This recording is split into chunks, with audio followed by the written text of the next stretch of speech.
high school. But look, before I start, I'd like to say something about the debate we had last night. And I heard and I listened to and I respect Senator Harris. But, you know, we all know that 30 seconds to 60 seconds on a campaign debate exchange can't do justice to a lifetime committed to civil rights. I want to be absolutely clear about my record and position on racial justice, including busing. I never, ever opposed voluntary busing. And it was a program that Senator Harris participated in, and it made a difference in her life. I did support federal action to address root causes of segregation in our schools and our communities, including taking on the banks and redlining and trying to change the way in which neighborhoods were segregated. I've always been in favor of using federal authority to overcome state-initiated segregation. In fact, I cast a deciding vote in 1974 against an amendment called the Gurney Amendment, which would have banned the right of the federal courts to be able to use busing as a remedy. And you might guess, in the middle of the most extensive busing order in American history in my city, in my state, it wasn't what you'd call the most popular vote in the country at the time. So, Reverend Jackson, we've spent a lot of time working together over the years on a lot of issues that matter.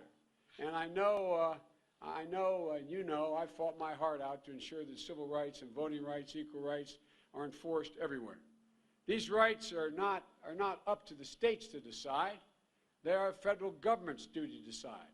It's a constitutional question to protect the civil rights of every single American. And that's always been my position. And so that's why I ran for federal office in the first place.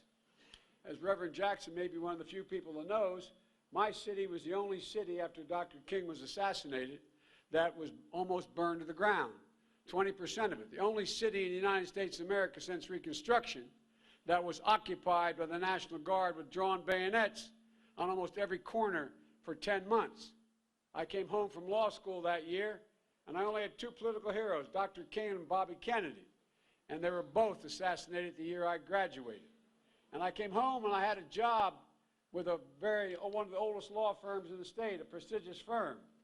And after 5 months, I decided I couldn't do it, and I ended up leaving and becoming a public defender. When I was elected, one of the first things I did is to go on a committee to try to strengthen the Voting Rights Act. I co-sponsored the Equal Rights Amendment. I supported making the Equity Act in law and make the law of the land today. I voted for the Civil Rights Act of 1990 to ban employment discrimination. I wrote the provision in the law that allows the Attorney General to pursue cases involving, quote, a pattern or practice of conduct by law enforcement officers in violation of constitutional of federal rights. I wrote that law. And I used that power during the Obama-Biden administration. Our Department of Justice investigated police discrimination and abuse, including Ferguson. By the way, we worked like the devil to make sure that you should not allow police departments to buy excess military vehicles like up-armored Humvees and armored personnel carrier. You don't go into a neighborhood and police going in an up-armored Humvee or a personnel carrier. Our criminal justice reforms as president and vice president reduced the federal population by 38,000 people. Ladies and gentlemen, in the Obama-Biden administration, we commuted more sentences than the president did than the 13 previous presidents combined. We passed a support. By the way, with all due respect, I say to Chicagoans and everyone, my president gets much too little credit for all that he did. He was one of the great presidents of the United States of America. And I'm tired of hearing about what he didn't do. This man had a backbone like a ramrod. He had a backbone like a ramrod. You want to know what a man or woman's made of? Watch them under incredible pressure. He got elected as we were about to fall off a cliff. We went out and we had to pass we had to pass an act that was Recovery Act, $800 billion. And guess what? Remember, he stood up on the. He loved it. He loved in the State of the Union to turn and surprise me. He didn't tell him. He said, "And Sheriff Joe's going to enforce the act." Well, thanks a lot, Mr. President. $800 billion. But we did it without less than 2% of waste, fraud, or abuse in that act. But here's what he did. Everything that landed on his desk, I watched him. I watched him. I sat with him every single morning, and I watched him for hundreds of hours in the so-called, what the situation is not where Wolf Blitzer lives. The real situation is. I watched him, and I want to tell you, Chicago, you had a great, great man out here, and he's still a great man, and he still has a lot to offer.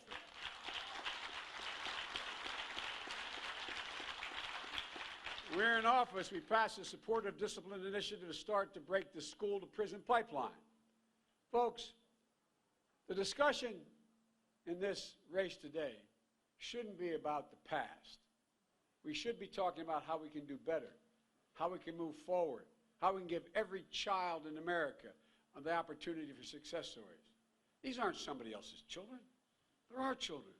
They're all our children. Not a joke. They're all our children. And they're the kite strings that lift our national ambitions aloft. We have to make people realize what you all are doing. What you're doing is every single child in America has enormous potential. Every single child has enormous potential. But it means you have to have good schools in every neighborhood. No child's future should be determined by their zip code. That's why I propose tripling funding for Title I schools to eliminate disparities between rich and poor school districts. We're going to increase teachers' pay. We're going to make pre-K absolutely a requirement across the board. Ladies and gentlemen, these teachers, they walk into school every day like my wife. She taught in the public school system, and now she teaches at the community college. She's never stopped teaching, by the way. She's the only second lady I ever know who's at a full-time job teaching 15 credits a semester. I don't know how, by the way, I'm known as Jill Biden's husband, and I'm proud of that. But I earned it. I had asked her 5 times to marry me before she'd do it. I don't know how that happened. Thank you, Lord. Anyway. Well, look. Those of you who are teachers in here, you know, you're expected to teach kids to read, write, add, and subtract. But guess what? Kids come to school with the burdens and problems. We have too few school psychologists. We have too few social workers. We have too few people are in there doing what needs to be done to give kids a chance. And we're going to do that under my proposal. Look, we're going to reinstate the policies pushed during our administration to finish the work of desegregating our schools because we have a national interest in creating diverse school bodies. That's what I believe. We have to make sure that we're moving closer to the idea of America's founding. You know, we all learn in school, we hold these truths self-evident, that all men and women are created equal. Are we the people? We've never lived up to that. We've never lived up to that. And this is the 400th anniversary of the first African American being brought to the shores of the United States enslaved. That's the original sin of this nation. But we've never walked away from it either. We've never walked away from the expectation. All of you in this room have never walked away from it. And look, there's only one president I know that's actually deliberately walked away from it, and that is Donald Trump. Not a joke. Think about this. I don't know about you, Jess, but I never thought that after all the progress had been made, I'd see people marching out of fields carrying torches, contorted faces, anger and hate, accompanied by white supremacists of the Ku Klux Klan, met by decent, honorable people who said, we don't hate here. And what happened? Clash ensued, a young woman died. And what did he say? When asked about it, he said, quote, no president's ever said this. There are very fine people in both groups.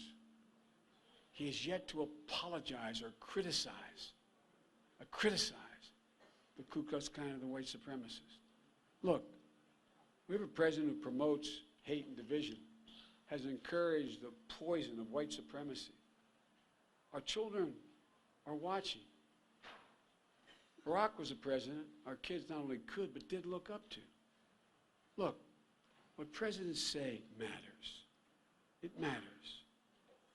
And by the way, when we stay silent, our silence is complicity. That's what I learned from my dad. Your silence is complicity. You know, I promise you, if I get elected president, I will be a president who stands against racism, the forces of inclusion and intolerance everywhere in our society, in our institutions, in our voting booths, and in our hearts.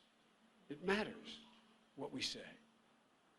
And since we're at a labor luncheon, it's important to stand by and start by recognizing Black, Hispanic, Asian American workers and Native American workers and the communities of color all across the nation that have driven and strengthened the labor movement from its beginnings, as you spoke about, Mr. President, a moment ago. From the Atlanta washerwoman strike in 1880 to the Delano grape strike and boycott in 1990, in the 1960s, from Bill Lucey and Bayard Rustin, Chicago's own Abby White and Jacqueline Vaughn. Black and brown power have always been an integral part of fighting for the right to organize, demanding equal pay, fair treatment, basic workers' protection, as my dad would say, some dignity. Taking on the fight of all workers, from farm workers to domestic workers, to tearing down systematic racism along the way. We owe them. We owe them big. We owe you. And if I'm elected president, I want you to know Labor will have an absolute full partner in the White House, and I think Labor knows that from me.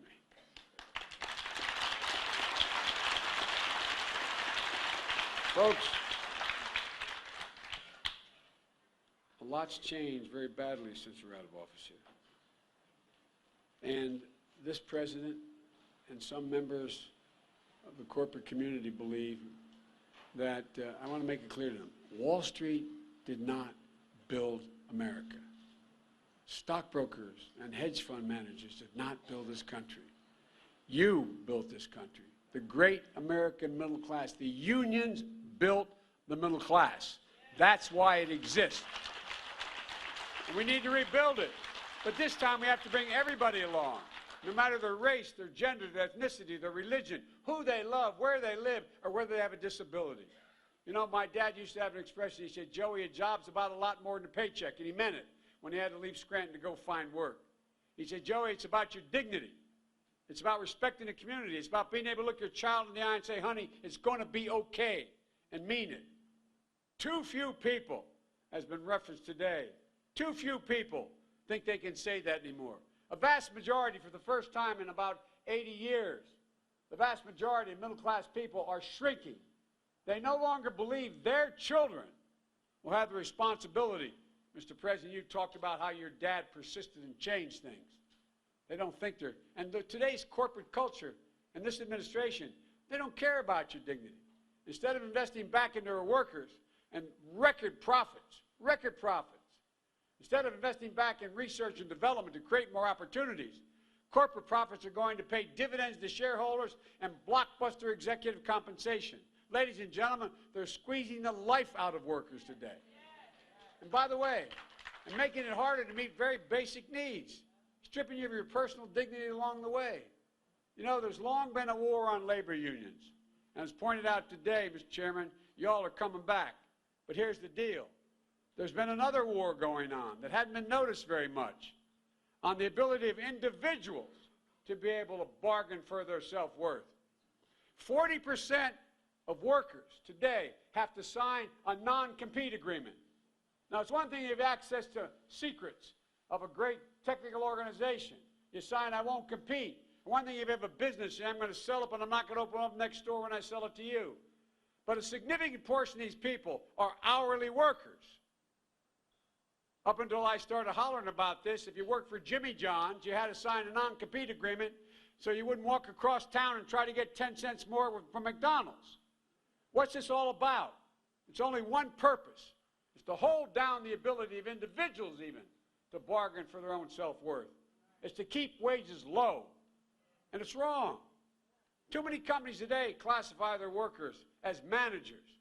When labor fought to make sure that if you're an hourly worker, you had to be paid overtime. Well, what do? If you're the person stacking spaghetti cans on top of a shelf in a supermarket, but you control the person who runs the forklift to bring it out, they say you're now a manager. Ladies and gentlemen, it costs more than 4 million hourly workers $1.2 billion last year. And where'd it go? It went back in the pocket of corporate America, back into so-called the job creators. Since when? Since when? The auto workers in my state who made all those automobiles that are gone, they're gone now. Since when were they not job creators? Today, the only people, Mr. Chairman, they think are job creators are stockholders. It's ridiculous. And look, speaking of overtime, it is long past time we have a $15 federal minimum wage. Long past time. And folks, no, it really is. And we're getting it done around the country. But folks, we need to build an economy that rewards work, not just wages, not just wealth. Wages have to be rewarded. Wages. You realize that people who are multimillionaires who pay only capital gains, they pay a lower tax rate than any of you all do? Look, if I'm elected president, I will immediately repeal the tax cuts for the super wealthy in this Trump administration. And you know, we have $1.6 trillion in loopholes that exist in the law now. $1.6 trillion. You can't justify the vast majority of that. And so, folks, look, what I'm going to do is use the money to invest in America's future. There's an incredibly long list of policies I don't have time, nor do you have an inclination to listen to me go through. But let me tell you something. We need an inclusive economy. From better access to capital for black-owned small businesses, to reducing the decline in black home ownership, to making sure homes in black communities are valued fairly. You realize the same home, I know you do, same home in a predominantly black neighborhood, the same exact home, and one in an overwhelmingly white neighborhood, in the black neighborhood, it's valued at significantly less, limiting your ability to borrow against it, limiting your ability to do much about it. And guess what? You pay a higher insurance rate, too, for it, even though it's less. Look, we need to reform the criminal justice to make sure black mothers feel confident when they send their son out on the street that he's going to be safe.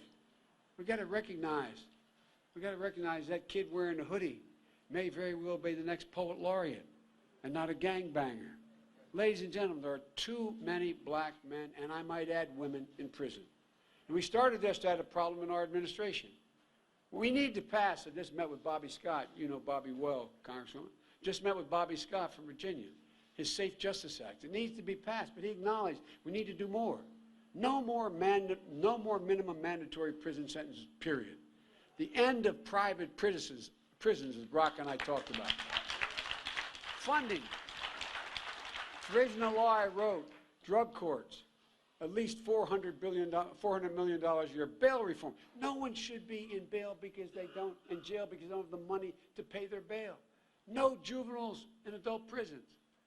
Mandatory treatment, not jail for those who are affected by and struggling with addiction. It makes no sense to put people in jail. Put them in treatment and keep them there while they are going through treatment. Decriminalize marijuana, automatically expunge marijuana convictions. Look, folks, and for finally, do what I've been trying to do for 15 years, end the crack powder cocaine disparity so it's 1-to-1, no different. Too many African Americans have been put in jail for it. Look, and prisons, what I don't get, and we just got to make the case, if you make it to ordinary people, they figure it out. In prison, you should receive an education, not how to be a better criminal, but you should learn how to read and write. There should be job programs in there. We should be training people. We should be training them. There should be automatic restoration of their rights once their sentence is served, including all rights to go to school, Pell Grants, not only the right to vote, not only the right to participate, but it's overwhelming the interest of the United States of America and every citizen, black or white or Hispanic, that you re-educate people, give them a chance. Folks, look, we can do all these things and so much more. We have to start by uniting the country.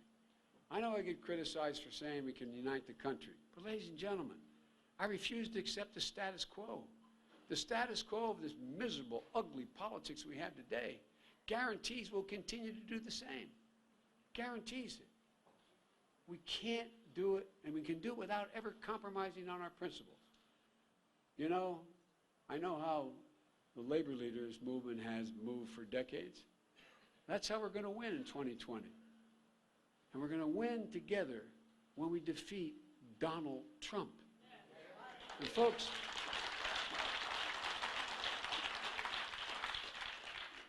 Rev, I've never been more optimistic about America's future, and I mean it. I mean it. You know, there's a, excuse me for quoting an Irish poet, my colleagues always kid me. A guy named Seamus Heaney wrote a poem called The Cure of Troy about the suppression of Catholics in Ireland. He wrote a poem, and he said, we're taught never to hope on this side of the grave, but then once in a lifetime, that longed-for tidal wave of justice rises up, and hope and history win. Folks, we're in a position now where the American people have seen the very dark side of America. Every generation is saying enough. We have a chance, a real chance. We have a chance if we stand up and remember who we are. This is the United States of America. There's nothing we've not been able to do if we're united in it. You know all those lines everybody remembers from John Kennedy's speeches about going to the moon? He said, this is a challenge we're unwilling. This is a challenge we are willing to accept. But the line I love most, he said, we are unwilling to postpone. We're unwilling to postpone. I am unwilling to postpone any longer to deal with the incredible opportunities we have. So ladies and gentlemen, we have to remember who we are, pick our heads up, work together, and God bless you all, and may God protect our troops. Thank you very much.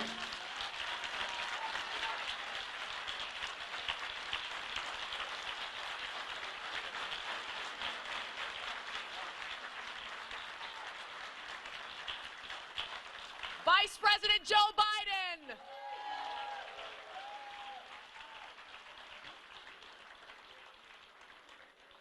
We are not done yet. How many of you are hungry? Reverend Marvin Hunter, if you could come to the stage to give grace, bless the food. There is so much more to this program, so